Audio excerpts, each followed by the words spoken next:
Bapak dan Ibu, Majlis Kajian Tadabbur Ayatil Quran rahimakumullah. Mulai dari pagi ini sampai mungkin beberapa pekan berikutnya, kita akan mengkaji suatu soalan yang sangatlah penting dan keilmuan yang sangat berharga bagi kita kaum muslimin.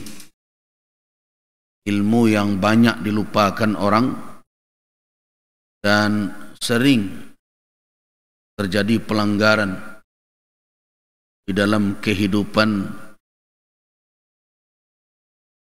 kalau kita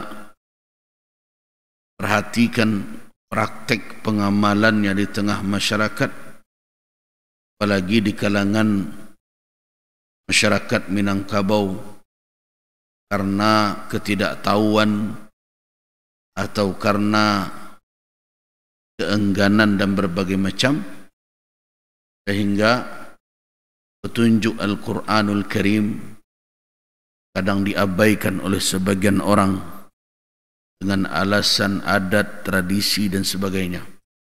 Masalah apa itu? Masalah al-faraid, masalah kewarisan al-irs. Kita awali pembahasan kita pada pagi ini dengan membaca firman Allah dalam surah An-Nisa ayat yang ke-7. Saya bacakan, a'udzubillahi minasyaitonirrajim. للرجال نصيب مما ترك الوالدان والأقربون وللنساء نصيب مما ترك الوالدان والأقربون مما قل منه أو كثر نصيبا مفروضا وإذا حضر القسمة أولو القربى واليتامى والمساكين فارزقوهم منه وقولوا لهم قولا معروفا وليخشى الذين لو تركوا من خلفهم ذرية ضعافا خافوا عليهم فليتقوا الله وليقولوا قولا سديدا.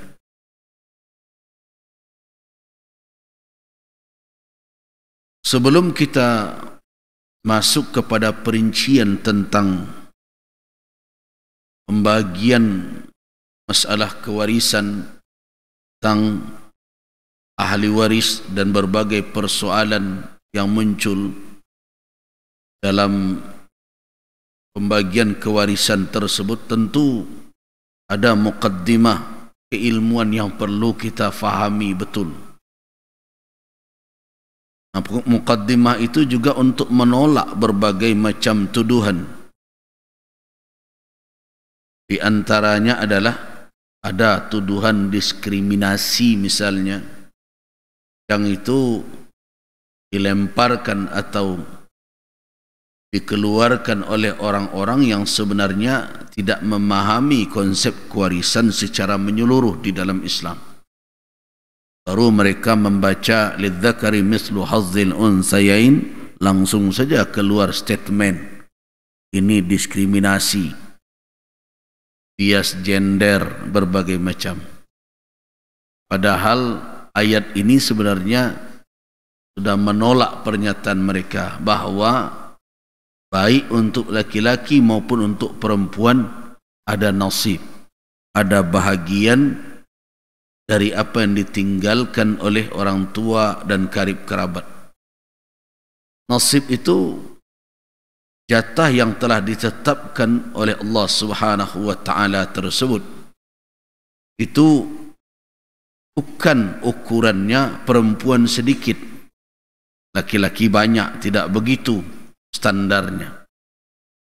Karena dalam kasus-kasus tertentu ada kalanya wanita sama dengan perempuan, seperti kasus ketika ayah dan ibu ada mewarisi bersama furu', maka likullim minhuma as-sudusu, masing-masing mereka mendapat 1/6.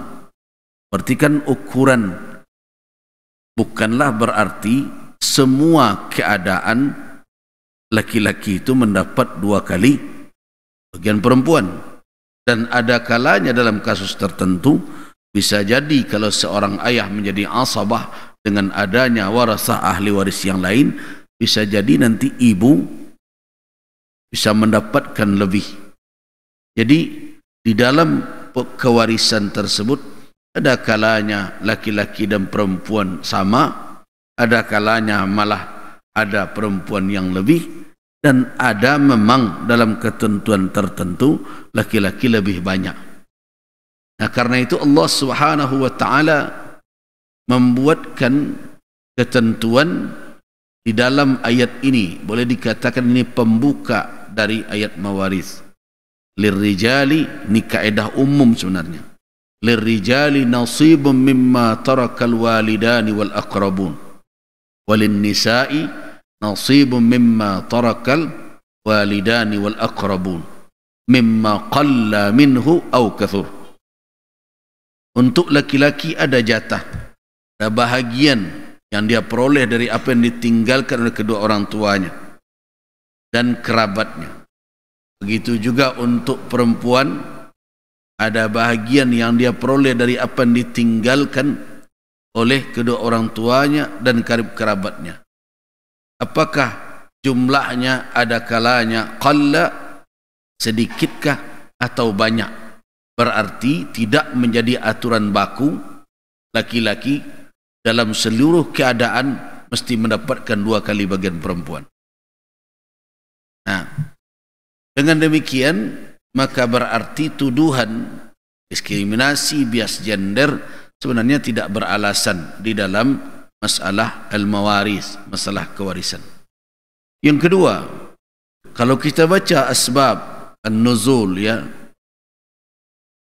sebab-sebab turun dari ayat-ayat Al-Quran, para ulama ketika menjelaskan tentang ayat ini, mereka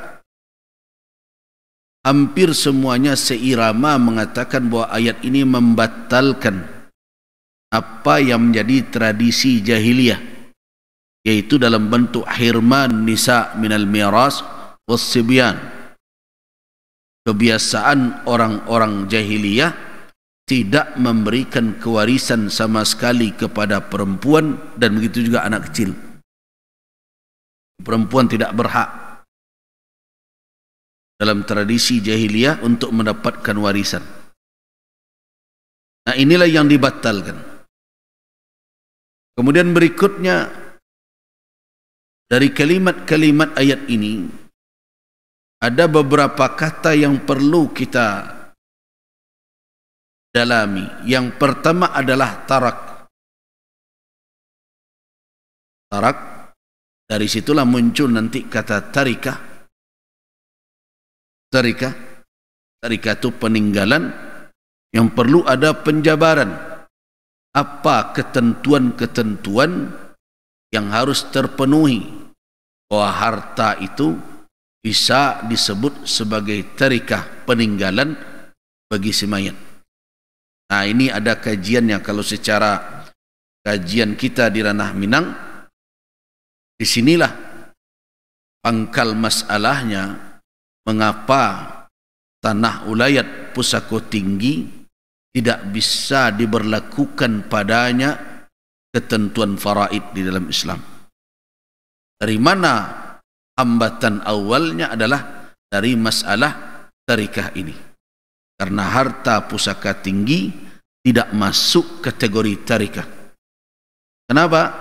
Karena persyaratan suatu materi kekayaan maupun zimmah ditinggalkan oleh sermayat baru dikatakan dia sebagai tarikah apabila dia memiliki benda atau materi tersebut sampai akhir hayatnya, jadi masuk dalam kepemilikan dia. Sedangkan Di dalam konsep kepemilikan di dalam Islam, harta pusaka tinggi tidak masuk kategori kepemilikan pribadi, tetapi dia berserikat dalam jamaah kaum dia yang telah ada ketentuan-ketentuan dan komitmen yang dibuat. Nah, karena itu tanah hulayat, tanah pusaka tinggi tidak masuk kategori peninggalan si mayat. Kenapa? Karena yang diperoleh oleh seseorang terkait dengan harta pusaka tinggi adalah hak at-tasarruf. Ini ada kajian secara tersendiri yang cukup rumit ya sebenarnya. Kajian itu namanya hukukul irtifaq namanya. Hak pemanfaatan harta benda ketika berserikat dengan yang lain. Jadi tidak masuk dia kategori tarikah. Jadi kemunculan pembagian harta karena dikritik dahulu oleh Syekh Ahmad Khatib Al-Minangkabawi terkait dengan kewarisan yang ada di Minangkabau, kemudian berlanjut perdebatan itu menjadi munculnya nanti harta pusaka tinggi dan pusaka rendah. Sebenarnya secara konsep, bukan secara implementasi ya, secara konsep sebenarnya ulama Minangkabau dengan nenek mama telah menemukan solusi. Namun catatan penting, konsepnya sudah benar, implementasinya yang sering bermasalah. Karena kebanyakan dan tidak sedikit orang Minang yang terkadang tidak menjalankan konsep pembagian harta warisan pusaka rendah itu seperti apa yang telah difatwakan tersebut. Masih saja ada yang menganggap bahwa itu harta pusaka tinggi sehingga keponakan atau kemanakan merasa berhak untuk mendapatkan apa yang ditinggalkan oleh mamaknya, padahal itu adalah peninggalan yang merupakan hasil pencarian, bukan yang berasal dari harta kaum asalnya, tapi manfaatnya bisa jadi. Demikian tentang kata tarak. Yang kedua adalah dikatakan adalah nasiban mafruḍa. Nasiban mafruḍa adalah bahagian yang diwajibkan. Itu maknanya apa? Bahwa intiqalul milkiyah, keberpindahan kepemilikan dari semayat kepada ahli waris bukanlah intiqal ikhtiyari, bukan perpindahan secara ikhtiar. Jadi tidak menuntut persetujuan, tapi dia namanya intiqal ijbari, namanya perpindahan secara ijbar. Allah yang memindahkan, tidak menuntut persetujuan baik al-muris yang mewariskan maupun yang mewarisi. Jadi batallah seluruh ketentuan-ketentuan yang sekarang banyak orang pergi ke notaris, kadang tak mengikut aturan hukum berbagai macam. Ada anak yang kadang tidak dia berikan warisan, dia buat notaris berbagai macam. Anak ini tidak dapat, mungkin kau gak melawan berbagai macam. Nah, apakah itu berlaku? Tidak berlaku. Dalam ketentuan syariat itu tidak sah. Bahkan dia mendurhaka kepada Allah Subhanahu wa taala. Kenapa? Karena perpindahan harta peninggalan kepada ahli waris itu tidak menuntut persetujuan si mayat.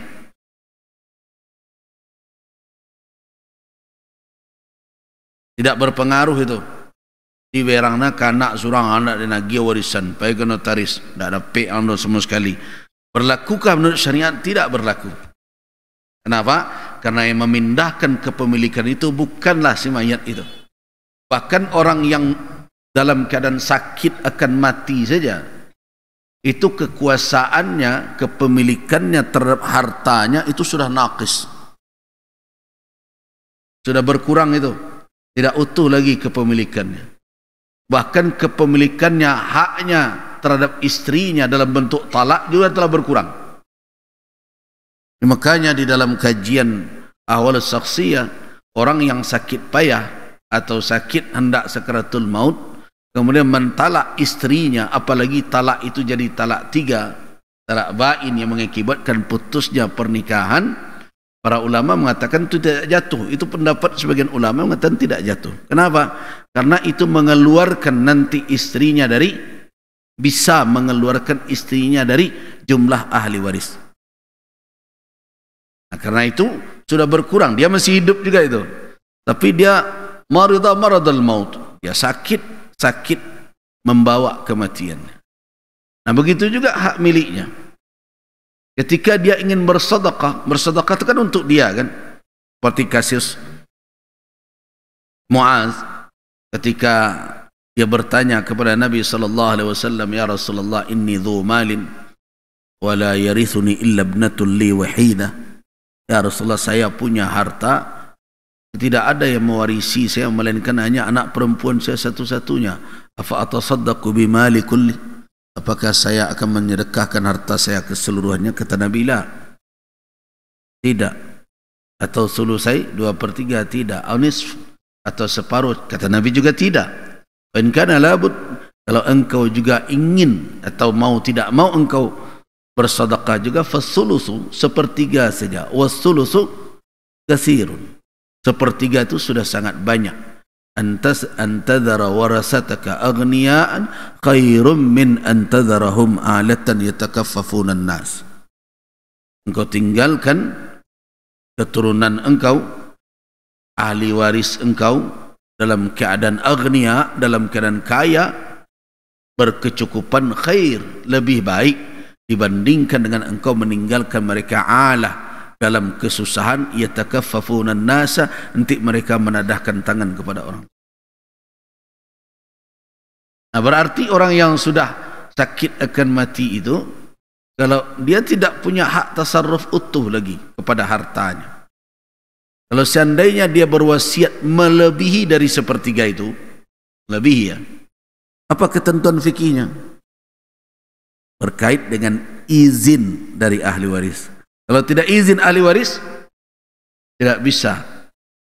La tunaffadzul wasiyah fawqa thuluth, tidak dilaksanakan wasiat lebih yang melebihi dari 1/3 harta peninggalan, illa, kecuali dengan izin ahli waris. Jan cangko narato kau punya lu mati oleh ndak panuh kuasa. Makanya sadar-sadarlah dalam urusan harta ini. Nah, itu ada beberapa catatan terkait ayat ini karena panjang pembahasan kita nanti. Jadi ada catatan-catatan penting. Nah, karena begitu banyaknya persoalan-persoalan terkait dengan kewarisan, maka perlu saya ingatkan bahwa kajian tentang mawaris ini, ya, yang tentu ada dalam kajian ilmu fiqh, merupakan suatu ilmu yang sangat penting bahkan di kalangan sahabat. Tapi sayang, hari ini tidak banyak orang yang bisa memahami ilmu tentang kewarisan. Bahkan karena begitu pentingnya, di antara ilmu yang spesifik yang didorong oleh Nabi orang untuk memperhatikannya, fokus mempelajarinya dan mengajarkannya kepada yang lain adalah ilmu tentang faraid, tentang warisan ini. Banyak hadis-hadis yang terkait dengan itu dari berbagai riwayat yang dinukilkan oleh para imam hadis seperti Imam Ibnu Majah, kemudian juga Imam Al-Baihaqi juga, dan ada juga Al-Imam Darqutni dan lain-lain, dari Ibnu Mas'ud, dari Abi Hurairah, dorongan orang untuk memahami masalah kewarisan. Kenapa? Karena dampaknya adalah halal dan haram. Halal dan haram. Kalau ada kita membahas tentang ilmu yang fardu, dituntut oleh seorang muslim setelah ilmu tentang bagaimana berkeimanan kepada Allah, tentang akidahnya. Yang kedua apa? Tentang apa yang diperintahkan oleh Allah, yang dilarang, yang di dalamnya terkait perkara halal dan haram.